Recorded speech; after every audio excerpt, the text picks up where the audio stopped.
Hey there, guys. So, exam one is coming up for many of us, regardless of what class that is and what that means.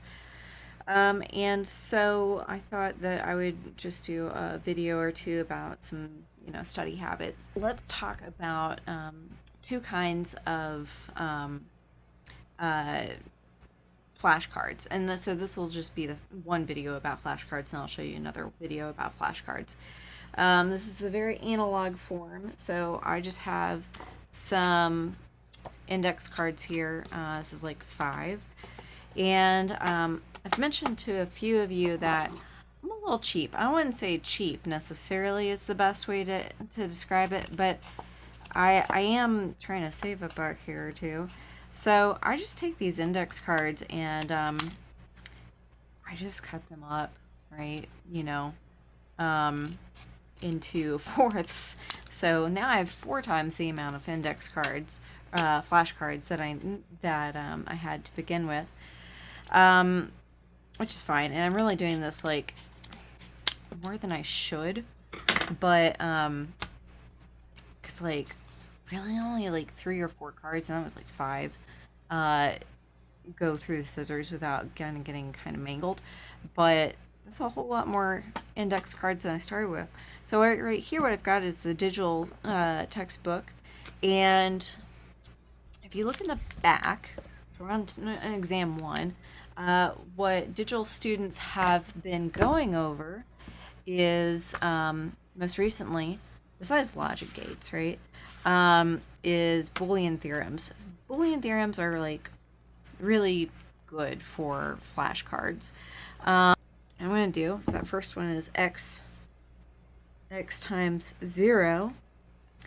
And I'm just going to do x times 0 on the front. And it's a little wet, so I don't want to put it back down on my book immediately. I'm going to put 0 on the back. Alright, so that's over there. And then let's do x times x naught. That also equals 0. Okay. I'm just going to skip ahead for a moment and say, let's do a logic gate.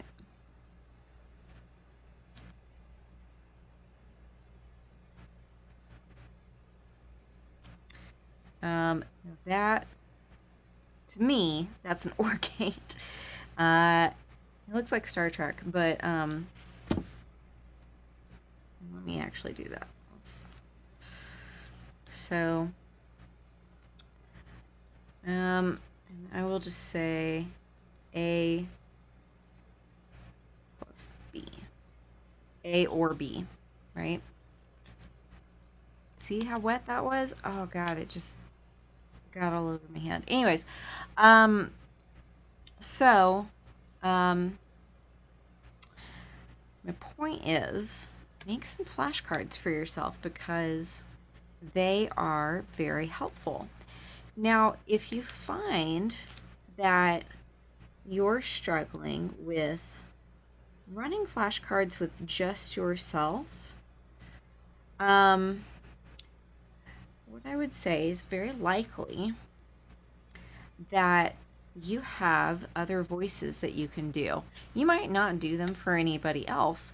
That's totally fine. I'm not here to judge. The point is that you want to study in a way that makes things memorable for you, right? And fun. So I would make up a voice. If you're not coming into the tutoring room and you have nobody else to run flashcards with you, then make up a voice of the person that you are running flashcards with.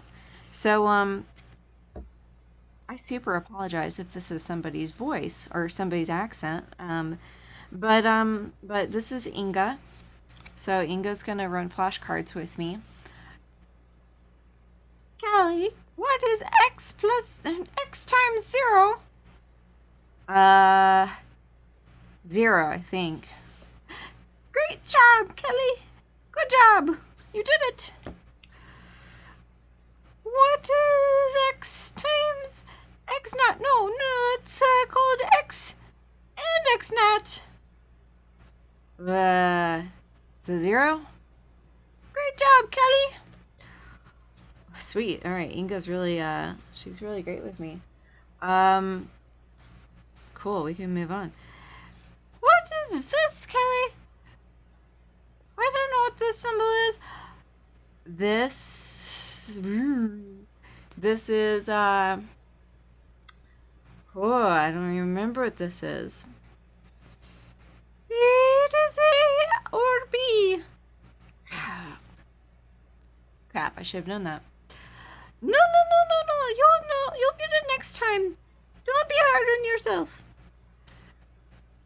Okay, Inga. Thank you. So the point is that, you can make this be memorable for yourself. And what I would also say is use uplifting words with yourself. So Inga was uplifting with me. She was kind, and I made an error, and she was like, no, you'll get it next time. And right? Why not? Because when we make errors and we get to work out our mistakes, we get to learn from them. And that's really, really important in this field. If you have a voice in your head that is dogging you, that, you're struggling with your self confidence and self esteem, and it's telling you that you don't belong, what I would say, and I get this from a running coach that developed a group called Slow AF Running.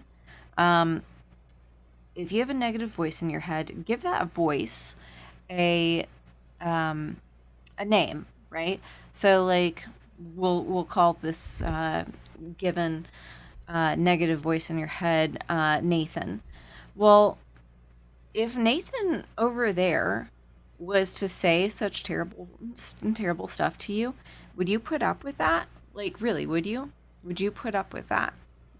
No, absolutely not. You would go talk to somebody about how they're bullying you, or you might clock them in the face or tell them to kick rocks. Maybe not quite in that order, but that's what you would do. And so, why would you let yourself do that or listen to yourself do that? So, if you have something in your head saying negative things about you, then give them another name and tell them to kick rocks. The only thing that you need to listen to is you saying uplifting things about how you're doing a great job studying and you're making progress. And it may not be perfect. Progress is not linear. But you are here and you're making progress. And that's great. So, come by the tutoring room. We will run flashcards with you. We will help you study. We will help you do homework. We will help you do labs, whatever. We're your Omies. We will see you soon.